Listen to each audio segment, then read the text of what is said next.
else? No. So, reasonably straightforward. Someone happy to move? Councillor Scott. We have someone to second that, please. Councillor Pipe. Put that motion. All those in favour, please say aye. Contrary, no. Carried. Item 8 on page 11. I'll hand that over to the Chief Executive. Thank you, Mr. Chairman. I'm actually going to immediately pass it on to Mr. Ide, the Manager of our Strategy and Policy, who has prepared this paper and will take you through it. Thank you.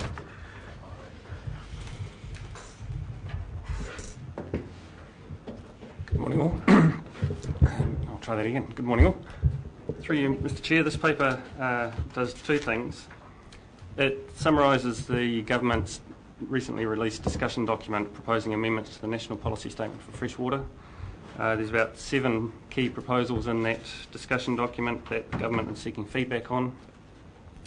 And having read it, attended various workshops and whatnot, the paper does ultimately recommend that we as a council should lend our support to a sector-wide submission currently being prepared by Local Government New Zealand in liaison with the regional sector group, which is a composition of regional and unitary authorities. One key point to bear in mind is that we as a Hawke's Bay Regional Council and our membership haven't come to this National Policy Statement series of amendments cold. The likes of Ian Maxwell have been involved in a steering group or reference group for preparation of the National Objectives Framework. More recently, the Chairman himself has been involved at a governance level, involved in the regional sector group looking at this proposal as well. So with that in mind, staff certainly do support and do recommend that this council lends its weight to the sector-wide submission, and you'll see that there is no one-off draft submission attached to this paper. But what is attached to this paper is the initial first cut of Local Government New Zealand's draft submission. LGNZ has been granted an extension to the submission deadline by Ministry for the Environment, so they've got a couple of weeks extra up their sleeve before they lodge a submission. The timing of that LGNZ submission coming together, being finalised, certainly does not coincide with today's meeting date, but if and when LGNZ do finalise the submission, it's my intention at least to circulate that final submission to councillors when it's done. I could step you through each of the 7 proposals if you like, but they're there in the paper in a fairly summarised format, so I'm more than happy to take any questions that may arise.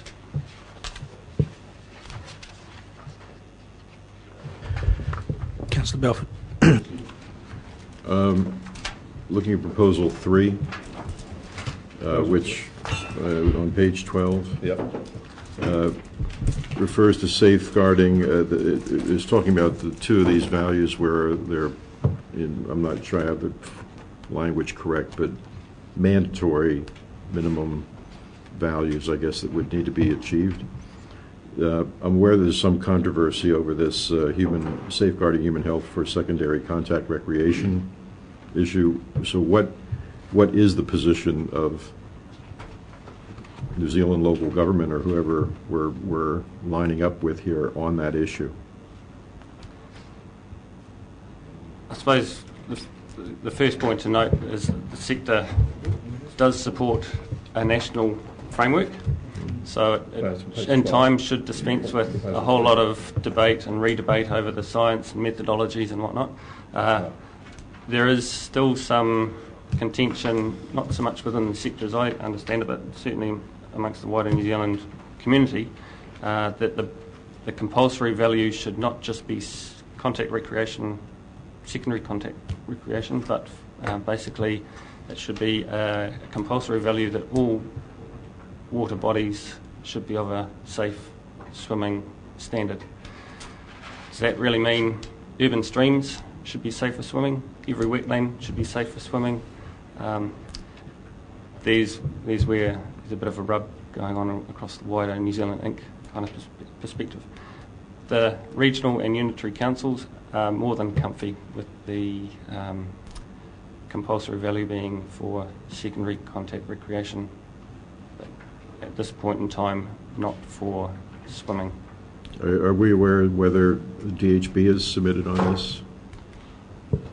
I don't think they've submitted yet, but I'm not even sure whether they are considering lodging a submission. It might be something that emerges through Ministry of Health.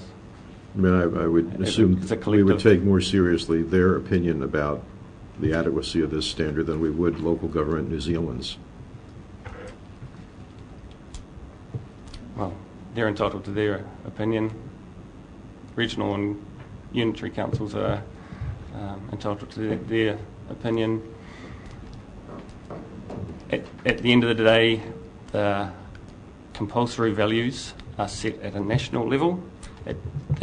That setting of national compulsory values does not preclude different or additional values being set for localised, what are called freshwater management units. But in setting those limits for freshwater management units, there does need and will need to be a discussion with the local community about what they desire, what they would like to achieve, and what the implications of that management approach are at the local level.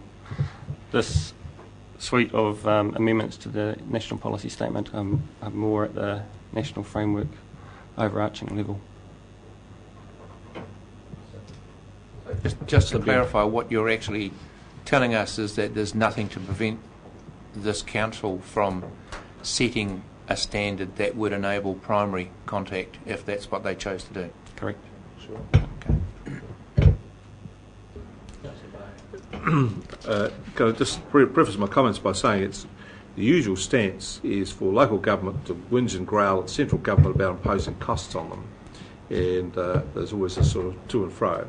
And I'm just reading this, sensed that our question is this the sort of tone that's going to be through the local government response to this?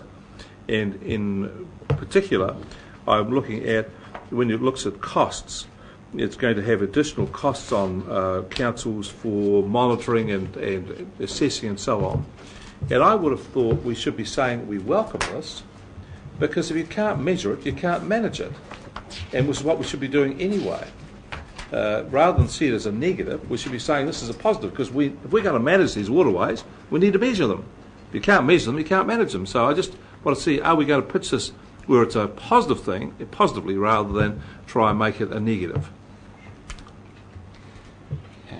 Interesting you read it that way, Councillor. I was sort of... my impression of reading the draft submission was that, yes, we acknowledge that there will be costs. Didn't read to me as though the sector's grizzling about them, but just painting the picture back up to central government that, yes, there are going to be some additional costs incurred by regional and unitary authorities. In doing that and keeping costs reasonable, we would also like some additional guidance about how these amendments might be implemented, rather than everyone toddling off and trying to reinvent wheels, duplicate effort and so on.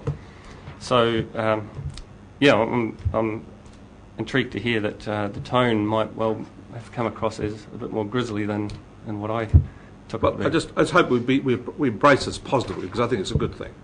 Several other minor questions I had with this. I see that, for example, there's where there's a dispute between values and numbers. There's a question about which apply. I would have thought, how could there be a difference? One you measure, but it's one of the value is a sort of a descriptor. I mean, I can't get what the problem is here. No. Page, Councillor. Take on the local government in NZ's first page. It's on it's the 1, 2, 3, 4th bit. It's unclear whether numerical objectives have precedence over narrative objectives. Is unclear. Well, I would have thought if we want good and better water, and the numbers are going the better way, how have we got a conflict? I can't see how there's a conflict here. I think you could get a conflict. For some matters or attributes, the scientists have been able to quantify them or give some numerics to them. Yep. But that hasn't been possible for all attributes. So we're left with narrative descriptors of what the desirable outcomes or bans might be for management. So this is just seeking clarification whether the narrative and the quantitative descriptors are on the same level footing, or whether there is a genuine intention by government to draft it in such a way that the quantitative attributes are a step up above the narrative descriptors, or not. So again, the submission is just seeking clarification. Another clarification on Freshwater Management Unit. I'm over on a further page up here, page number on this 19. For Hawke's Bay, I thought this was quite important. Clarity required whether groundwater be included separate to surface water. How much flexibility in setting both? Given that here we have quite a close relationship between our aquifers and our rivers and our aquifers, I would have thought we would have had a very clear idea on this, and that we would be, because we tend to measure them as a single unit. Why would we be wanting to have something support that says, well, you can have them separate? For us, this is quite a different issue, isn't it? Again, it comes back to my earlier comment that none of this precludes local solutions in local environments. So, yes, some of our aquifers are highly connected to surface water, sure, but not all of them are. In this national objectives framework, the first tranche of attributes that the scientists, 80-odd scientists, I might add, have reached agreement on are very much focused on lakes and rivers. The column in the discussion document for groundwater and all the ecosystem health, Mahanga Kai type attributes is left blank. Doesn't mean that those aren't going to happen, but they're just not in this first tranche of numerics or narrative descriptors.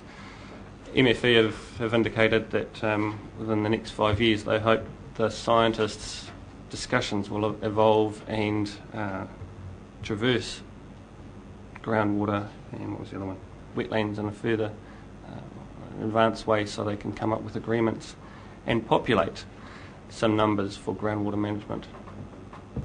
Again, in the meantime, in that 5-year period or whatever it might be, it doesn't stop Hawke's Bay from defining its own values and the community setting its own limits, irrespective of what might happen in future national policy statement amendments.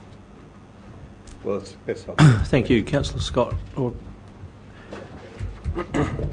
Thank you, Mr. Chairman. I want to come back to discussion around some of the costs and get a feel for it, especially around the Section 32 analysis and how in-depth that has been in establishing that this is the best way of achieving it. Now, I welcome the comments from Councillor Barker about measuring. When he sees our State of the Environment report, he'll be thrilled to see how much measuring we actually do. And I read into this, it's consistency of measuring and monitoring that we're looking for, so that we're not putting another program across a program that has already been agreed to. So the whole sort of tenor of this is to try and get some national consistency in the way things are done. I also take on board the comments around primary contact with water. I've just come back from the sub-Antarctic where I've been in absolutely pristine water, and believe me, you would not want to swim in it, and that's got nothing to do with the temperature. Nature, unfortunately, doesn't always do what we want it to, and the E. coli would be very high in places where there are high biodiversity. So that's something that we always have to keep in mind, what we're trying to achieve. But my thing around costs is really relating to the requirement, and you do take it up in the report, around reporting on all water takes, which of course is somehow measuring and quantifying permitted takes. Not only is there a cost, and it's an enormous cost to the ratepayers in this, but there's going to be a cost to everybody who has an individual domestic bore. So can you clarify how that is expected to happen? Are we going to have to make all takes controlled rather than permitted? Are we going to require reporting on the amount of take? Are we going to meter domestic takes? I mean, how would that be given effect to? And has the Section 32 analysis taken some of these implications into not only for the ratepayer but for individual users?